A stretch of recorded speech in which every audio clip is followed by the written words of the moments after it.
National News Desk, locally covered, nationally connected.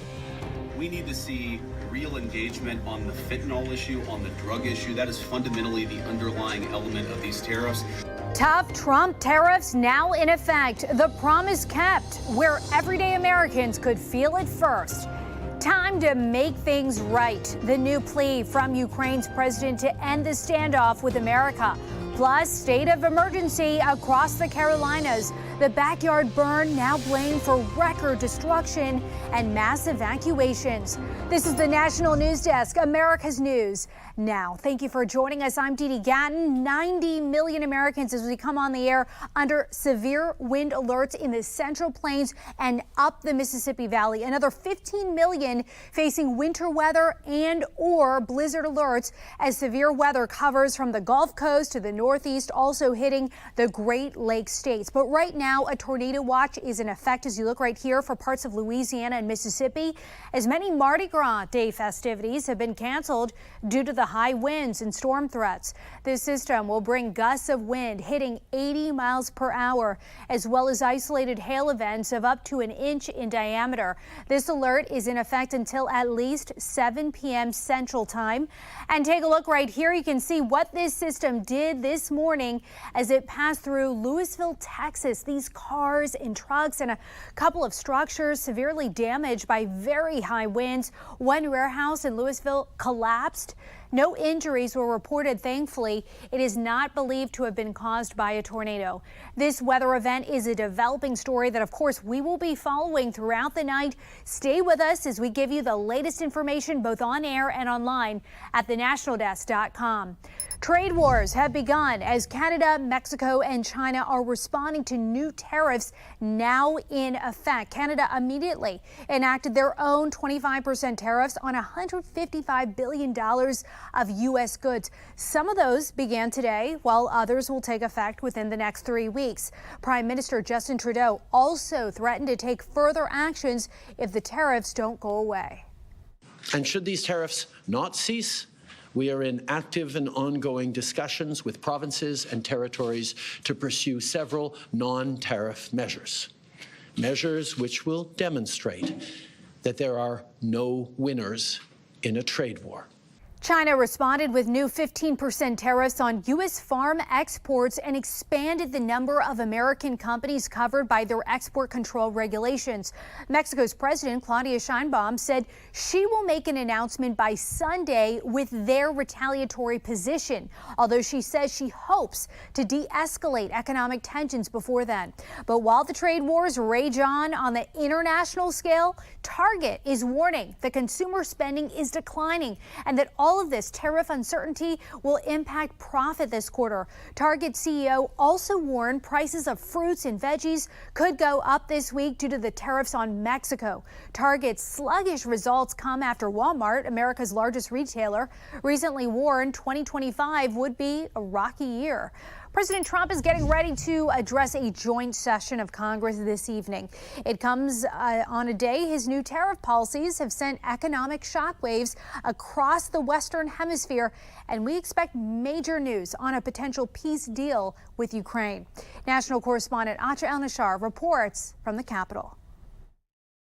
Just 6 weeks into his second administration, President Trump has sent shockwaves through the nation. Flying over the recently renamed Gulf of America and the world. You're gambling with World War III. His nationally televised speech to a joint session of Congress falls on the day his 25% tariffs on Canada and Mexico take effect. President Trump expected to defend his policies as creating an even playing field with trading partners. The tariffs, which are really nothing more than Trump's taxes on American consumers, are driving up the costs on everything. Everybody's been living in higher prices for the last 4 years under the Biden administration. More than ever, the world will be watching, hanging on every word about Ukraine and Russia. Reuters reports President Trump plans to announce he and Ukrainian President Zelenskyy will sign a highly anticipated mineral sharing deal during his speech, which could be a critical step toward peace. Democratic lawmakers plan to wear yellow ribbons in a show of solidarity with Ukraine, a source tells us. In the House chamber tonight will be Elon Musk, the face of the Trump administration's DOGE efforts to slash the scope of the federal government. I stand behind the president in trying to bring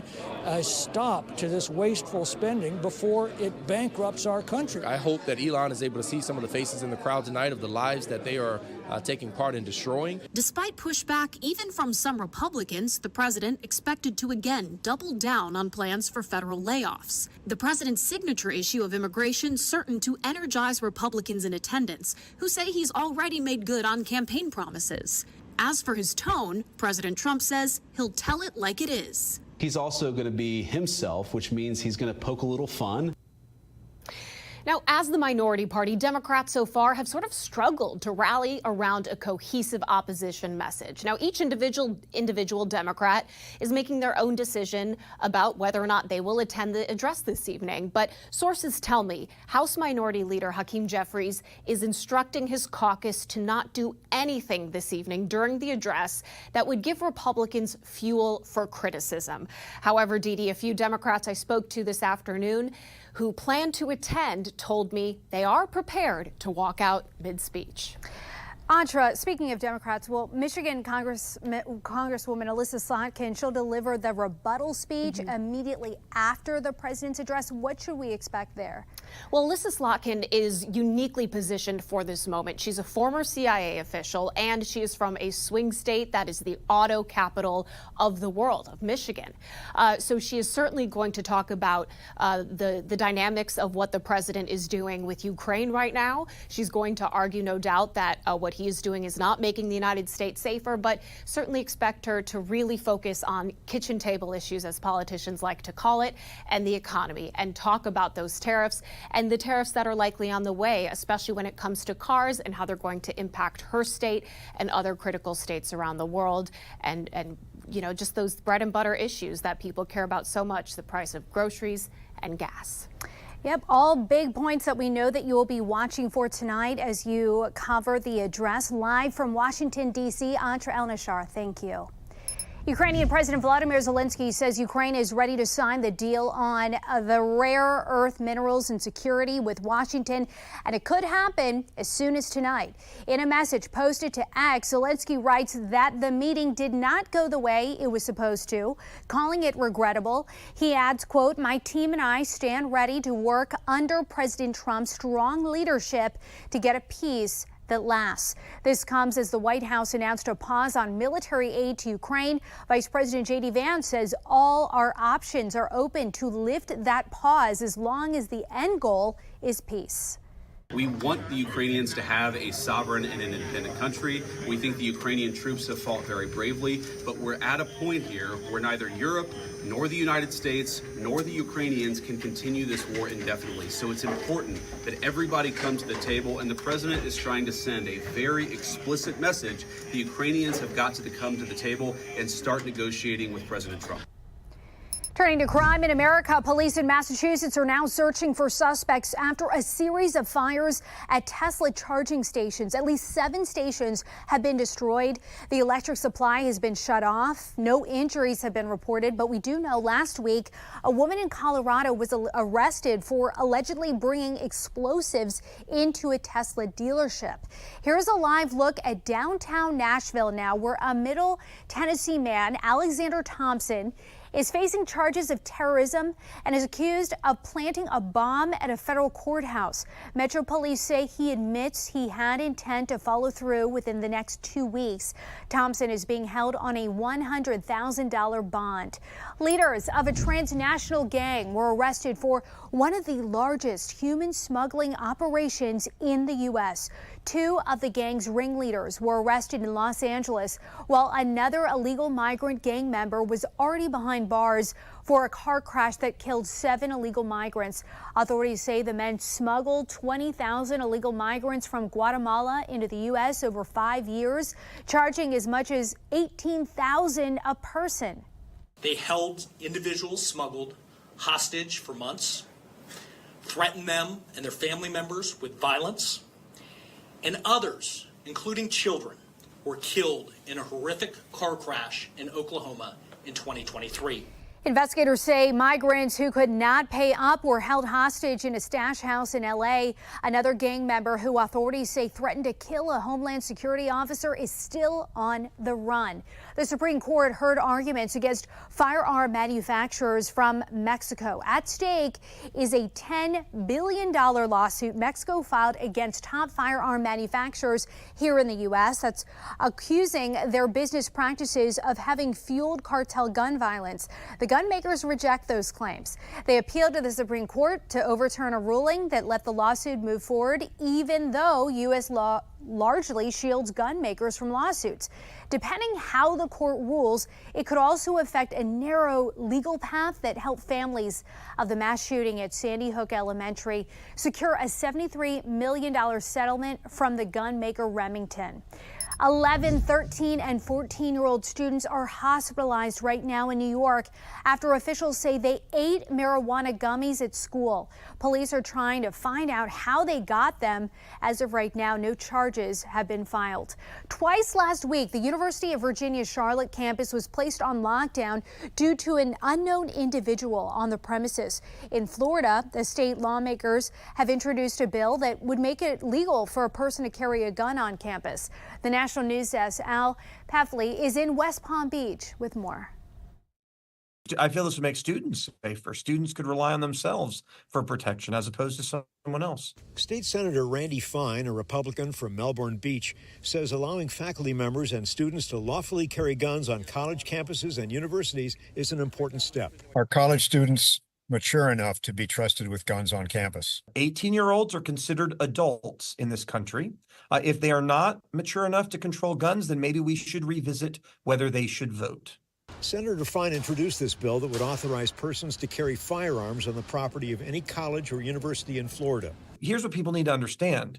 There is no magical force field that keeps guns off of our college and university campuses. Those who don't care about the law are already bringing guns onto college campuses. This simply allows those who follow the law to do the same. We asked a few students at Palm Beach Atlantic University if they feel guns should be allowed on campus. I don't think that should be allowed. I don't think anyone and everyone should be able to have a gun. But I just think students, they're still growing and still developing, and I think sometimes bad decisions can be made. So I think that faculty should have the guns and not students. Should guns be allowed on campus? I think so if they're in the hands of the right people. Coming up next year on the National News Desk, the Carolina fires continue to spread where authorities believe it all started. And then President Trump wants transgender athletes out of women's sports, the hurdle he now faces in Congress. And then later, the fight over federal funding as one state seeks to keep their sanctuary status despite the president's executive actions.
Carolina forest fire, the largest of the wildfires burning across state lines in North as well as South Carolina, is now in stable condition, we've learned, and is said to be breathing on his own. While awake, he has been taken off non-invasive mechanical ventilation that covers his mouth and nose. The Vatican also says Pope Francis is back to doing respiratory physiotherapy. The Pope has had more than 2 weeks of battling against double pneumonia and a respiratory infection. The state of the nation's air traffic control system is at the forefront on Capitol Hill today, and it's shaping up to be a rare bipartisan issue. The reason that we are here today is that in its current form, this country's air traffic control system is unsustainable. It's unsustainable. Today, that system is under strain, and it's been under strain for some time. Under Democratic and Republican presidents, it's been bipartisan in its failure to address the problems. Recent incidents like the mid-air plane collision near Reagan National Airport and several close calls on runways are putting the air traffic controller shortage back into the spotlight, but there's been a shortage for several years.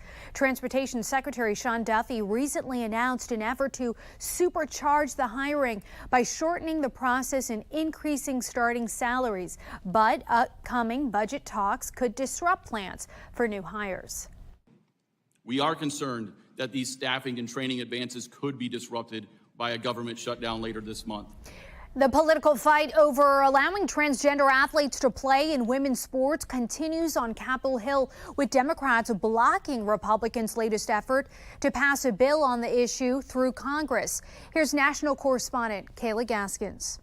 Not having voted in the affirmative, the motion is not agreed to. Every Democrat in the Senate voting against a Republican bill Monday designed to ban transgender athletes from competing in women's and girls' sports at federally funded schools. Too often in this debate, it gets lost that we're talking about real people. All Republican senators voted in favor of the bill, but they still needed some Democratic support to pass. Imagine being the parent of a trans kid and telling your child they are not even allowed to play on the same sports team as their friends. And I think what it tells you is the Democrats haven't gotten the message from the last election. I mean, this is a no-brainer. It is intuitively obvious to the American people that biological boys shouldn't be playing girls' sports. Democrats argued for keeping the federal government out of the issue, leaving it up to states and local communities. Ultimately sending the message to women that we don't matter, that we're not worthy of calling ourselves champions. Although this vote failed, the legislation was just one of many avenues taken by Republicans to advance the issue. The war on women's sports is over.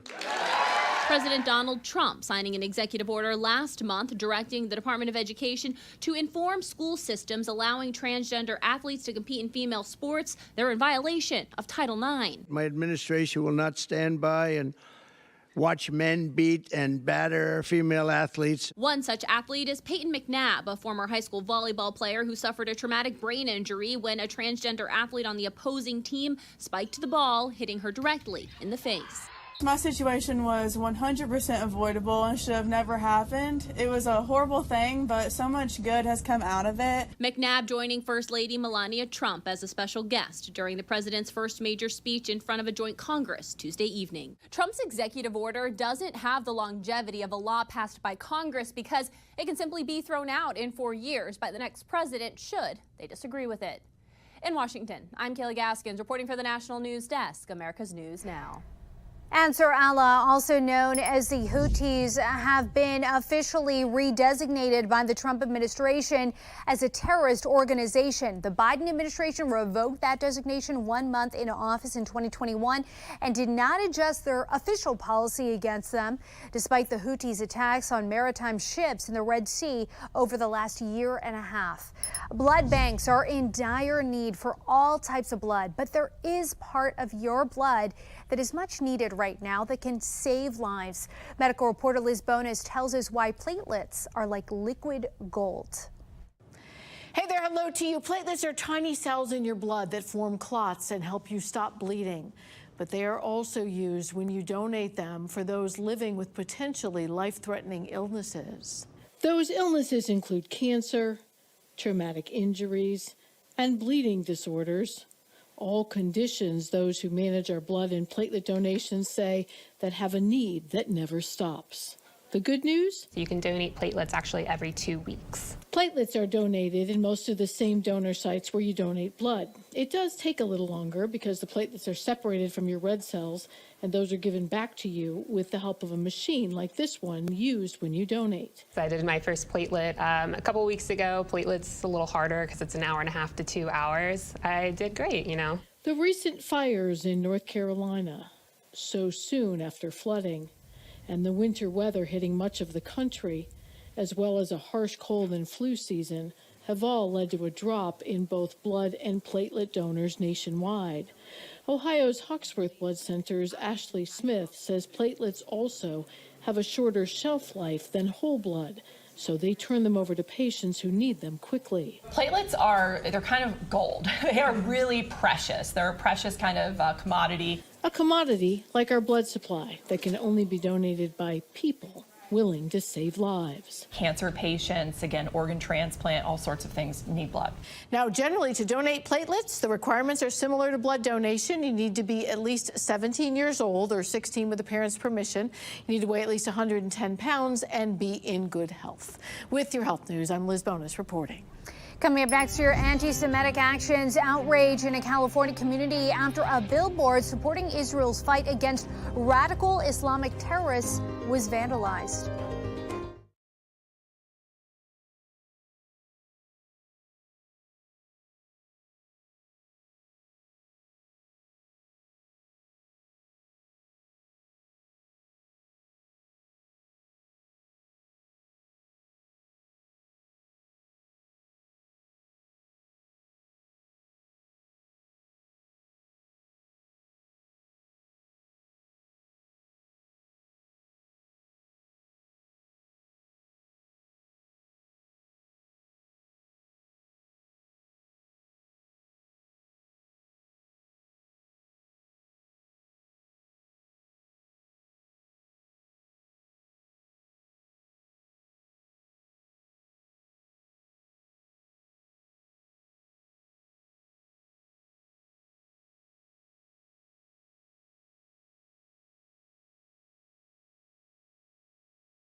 Across the country, in your neighborhoods, covering issues that matter to you.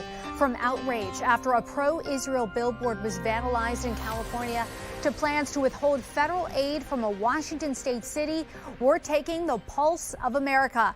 And we start with crews fighting wildfires in North Carolina.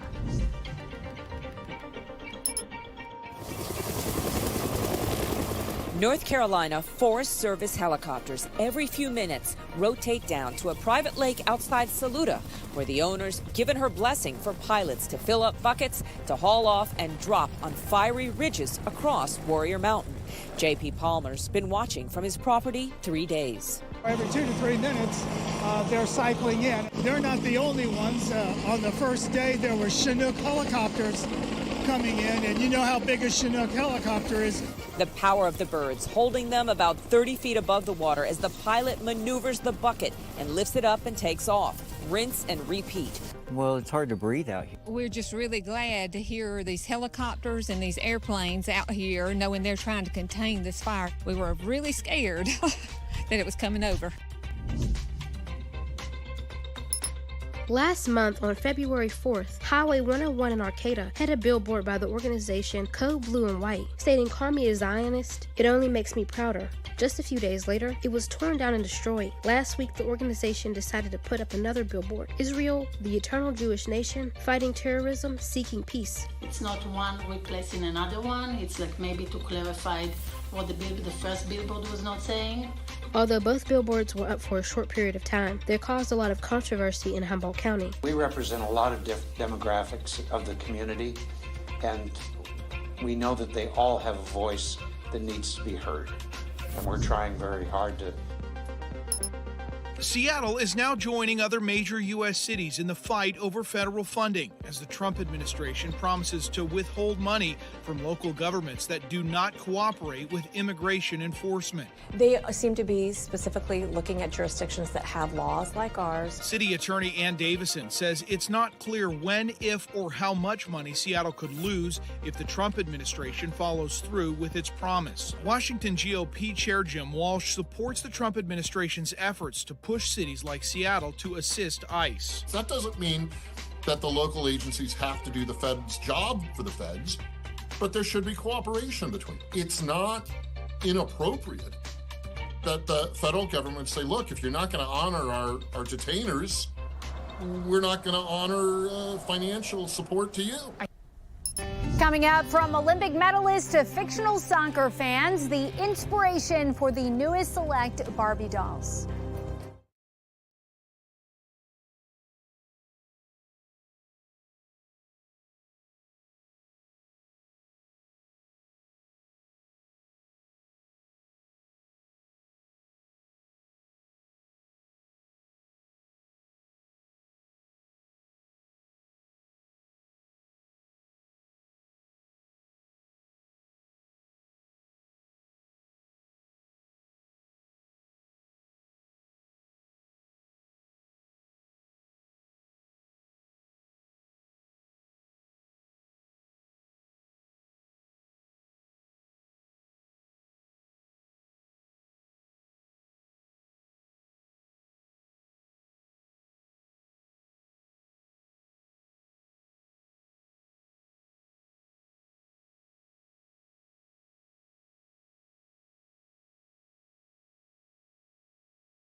Welcome back. 8 new one-of-a-kind Barbies have been unveiled in honor of International Women's Day. Mattel unveiling 4 pairs of dolls that celebrate the importance of friendship with women.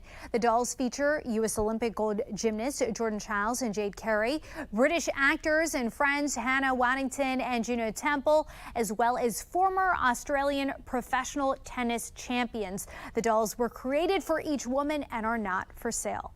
That's going to do it for this edition of the National News Desk. We invite you to join us again this evening for reaction to President Donald Trump's address to Congress. I'm Dee Dee Gatton. Thanks for watching. We'll see you tonight at 10.